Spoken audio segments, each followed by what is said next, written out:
நபிகள் அவர் வந்து மக்கா மதினா கூபா காபத்துல்லாவில் வந்து தொழுதிருக்காரு. அவர் வந்து தராவி தொழுகை வந்து 20 ரக்காத்து தொழுதிருக்காரு. இன்னைக்கு வரைக்கும் 20 ரக்காத்து இருக்குது. இது எப்படி இப்ப இருக்க 8 ரக்காத்துக்கு சாத்தியப்படுது? அதாவது ரமலான் மாசத்துல தராவி தொழுகைங்கிற பேர்ல 20 ரக்காத்தும் 3 ரக்காத்து வித்தரும் தொழுகிறாங்க அதிகமான முஸ்லிம்கள். நம்ம என்ன சொல்றோம்னு கேட்டா இது இல்ல அப்படின்னு சொல்றோம். ஏன் இல்லைன்னு சொல்றோம்னு கேட்டா ரசூல் ஸல்லல்லாஹு அலைஹி வஸல்லம் அவங்க வாழ்நாள்ல எந்த ஒரு ரமலான்லையும் எந்த ஒரு இரவுலையும் 20 ரக்காத்தும் 3 ரக்காத்தும் தொழுதே கிடையாது.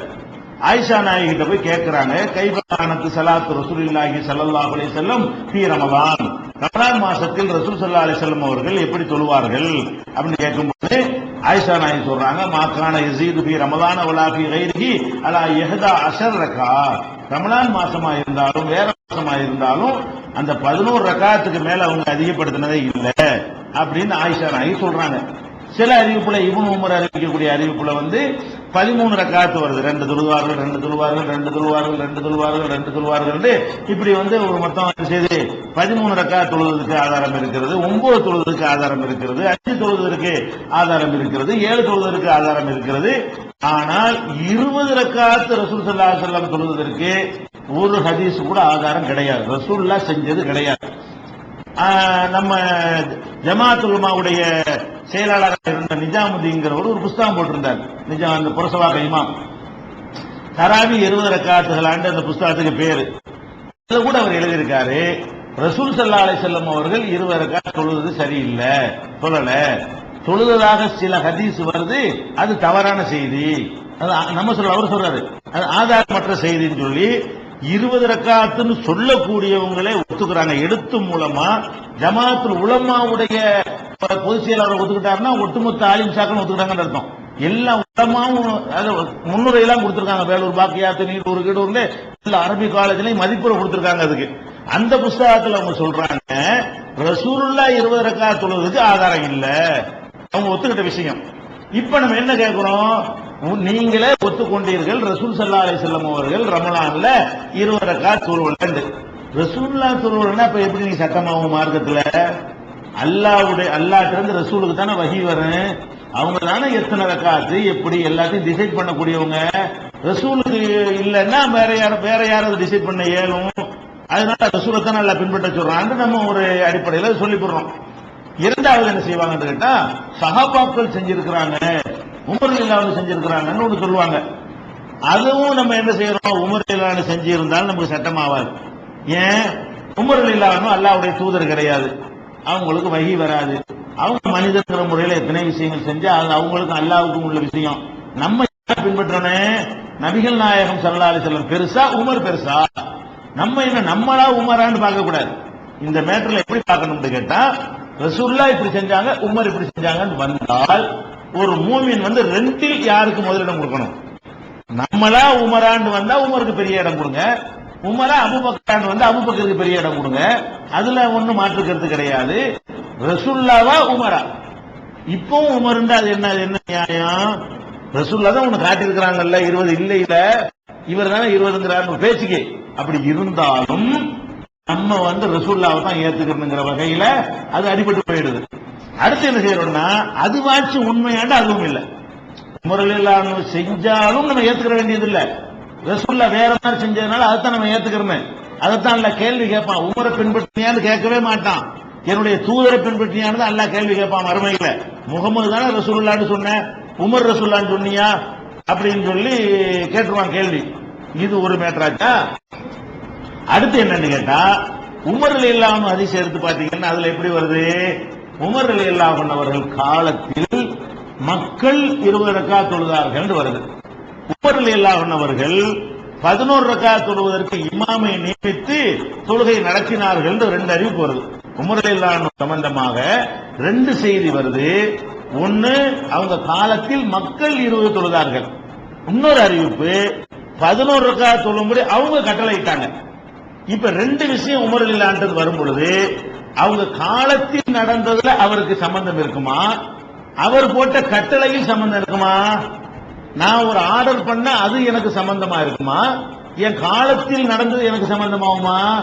என் காலத்துல எத்தனையோ நடந்திருக்கும், அதுல நான் சொல்லி நடந்துச்சுன்னு அர்த்தம், எனக்கு தெரிஞ்சு நடந்துச்சுன்னு அர்த்தம். உமர்லான காலத்தில் மக்கள் செஞ்சாங்கன்னு ஒண்ணு வருது, உமரில் இல்லாம ஆர்டர் போட்டாங்கன்னு ஒண்ணு வருது, ஆர்டர் போட்டது 11 வருது, காலத்தில் மக்கள் செஞ்சது 20 வருது. இதுல உமருக்கு எதுல சம்பந்தம்? ஆடெல்லாம் சம்பந்தம். எந்த ஒரு உமருக்கு மட்டும் உள்ள சட்டம் இல்லை இது.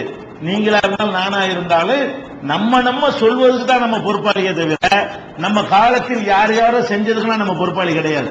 நம்ம காலத்தில் நடந்தா நம்ம பொறுப்பாளியா? அத ஒரு விஷயத்தை விளங்கி பார்த்தாலும் உமர்லானும் செய்யலண்டாச்சா, இதெல்லாம் நிக்கலன்றவன இப்ப என்ன பொதுவாக வைக்கிறாங்கன்னா இப்பதான் இவர் கேள்வி வருது. என்ன செய்யறாங்க? இதெல்லாம் சரிமா மக்காவுல 20 தானே சொல்லுறாங்க, இதான் ஆதாரம். இப்ப என்ன ஆதாரம்? லேட்டஸ்டா உலமாக்கள் அதெல்லாம் விட்டுவிட்டாங்க, அதை கிளப்பிட்டு அதை கேட்டு தான் கேட்கிறாரு. இப்ப என்ன ஆரம்பிச்சுட்டாங்க? அதெல்லாம் சரிதான், அதை பேசினா நிக்காதுன்னு தெரிஞ்ச உடனே மக்காவுல 20 தொழுகிறார்கள், மதீனாவுல 20 தொழுகிறார்கள், ஹரம்லயே 20 தொழுவும் பொழுது நீங்க ஏன் சொல்ல மாட்டேங்கிறீங்க அப்படின்னு ஒரு பாஷையை போடுறாங்க. மக்காவுல 20 தொழுதா ஏத்துக்கிறீங்க அதிகம் இருக்கா? மக்காவுல உள்ள எல்லாத்தையும் நீங்க ஏத்துக்கிறீங்களா? அரபு நாட்டுல சவுதி அரேபியாவோட செய்யற எல்லாமே கரெக்டா இருக்குமா?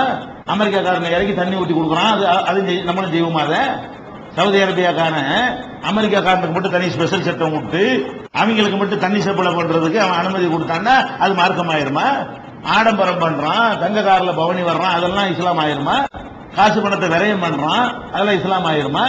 அங்கிருந்து பஹ்ரைன்ல போய் கூத்தாட்டம் போடுறான், அதெல்லாம் வந்து இஸ்லாம் ஆயிருமா? அது அங்க செஞ்சா எப்படி இஸ்லாம் ஆகும்? சாதாரண ஒரு விஷயம். அதனால அரபு நாட்டுல செய்யறாங்கிறத வச்சுக்கிட்டு நாங்க இருக்கிறேன். இப்படி சொல்லக்கூடியவங்க அரபு நாட்டுல உள்ள மார்க்க விஷயம் எல்லாத்தையும் ஏத்துக்குருவாங்களா? இதே ஆளுக்கு தான் தர்காவை கொண்டாடுவாங்க. அரபு நாட்டுல தர்கா இல்ல. நீ வந்து தராவிக்கு மட்டும் அரபு நாட்டை பேசுறிய, தர்கா அரபு நாட்டுல தர்கா தான் இடிச்சு போடுவானே, நீ ஏன் தர்கா கொண்டாடுற? அரபு நாட்டுல புரியாம்பாத்தியா இருக்கா? நீ ஏன் புரியாம்பாத்தியா ஓதுற? அரபு நாட்டுல கத்தம்பாத்தியா இருக்கா? அரபு நாட்டுல தாயத்தட்டு இருக்குதா? அரபு நாட்டுல மௌலுது இருக்குதா?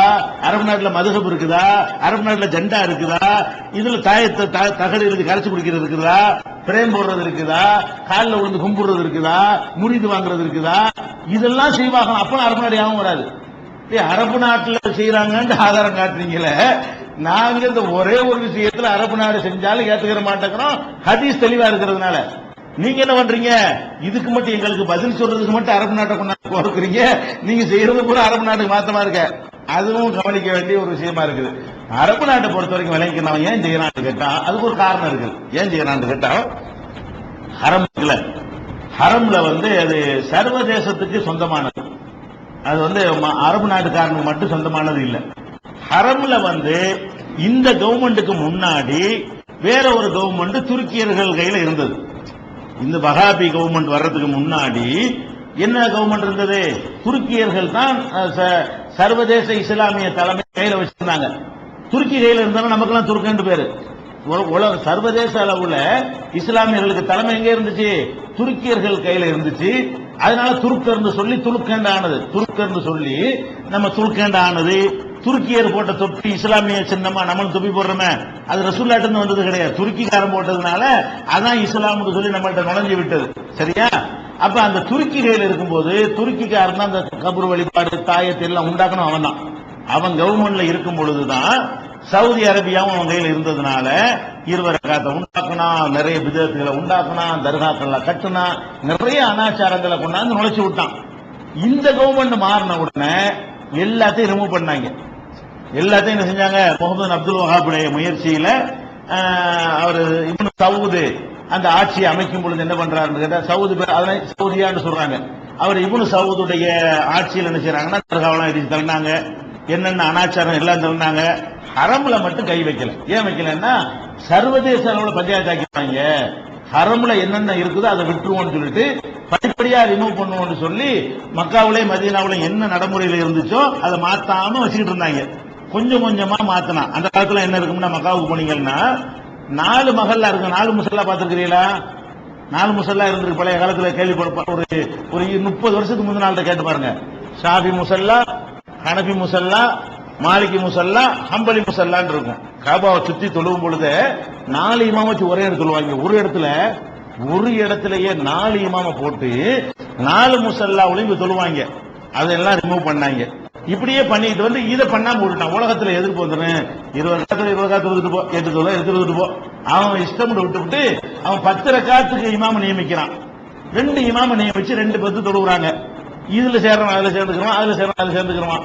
சில பேர் 2லையும் போய் சேர்ந்துக்கிறான். அவன் 2 இமாமத்தை நியமிக்கிறான்.